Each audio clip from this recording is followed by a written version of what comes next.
Porn సినిమాలో నుంచి బాలీవుడ్ సినిమాల్లోకి వచ్చిన సన్నీ లియోన్ బాలీవుడ్ తారగా ఇప్పుడు ఓ వెలుగు వెలుగుతోంది. భారీ రెమ్యునరేషన్ అందుకుంటోంది. వరుస అవకాశాలతో క్షణం తీరిక లేకుండా కొత్త కెరీర్ ఎంజాయ్ చేస్తోంది. ఒకప్పుడు చీ కొట్టినోళ్లు ఇప్పుడు ఆమె డేట్స్ కోసం వెంపర్లాడుతున్నారు. ఇందులో స్టార్ హీరోలు కూడా ఉండడం విశేషం. నేను సాధించిన విజయాలకు ఇంతకన్నా నిదర్శనం ఇంకేం కావాలి అంటూ తాజాగా ఓ ఇంటర్వ్యూలో సన్నీ లియోన్ కాస్తంత ఉద్వేగంగా వ్యాఖ్యానించింది. సన్నీ లియోన్ జీవిత చరిత్రను డాక్యుమెంటరీగా రూపొందించిన విషయం విదితమే. ఆ డాక్యుమెంటరీలో విశేషాల గురించి చెప్పమంటే ఇందులో కొత్తగా ఏమీ ఉండవు. చాలా సందర్భాల్లో నేను చెప్పిన విషయాలే అవి. అప్పట్లో చాలా మంది నా మాటల్ని నమ్మలేదు.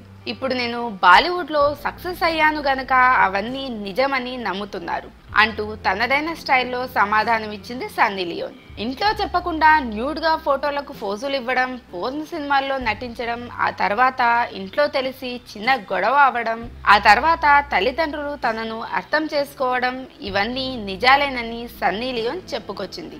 ఆ పోర్న్ స్టార్ కెరీరే నన్ను ఇప్పుడు ఈ స్థాయిలో నిలబెట్టింది. అందుకే అది తప్పని నేనెప్పుడూ చెప్పలేదు. నా కెరీర్ నా ఇష్టం. మళ్ళీ పోర్న్ రంగం వైపు వెళ్లే ఆలోచన అయితే లేదు. ఎందుకంటే ఇప్పుడు ఈ కెరీర్లో హ్యాపీగా ఉన్నాను అని చాలా విషయాలపై సన్నీ లియోన్ క్లారిటీ ఇచ్చేసింది.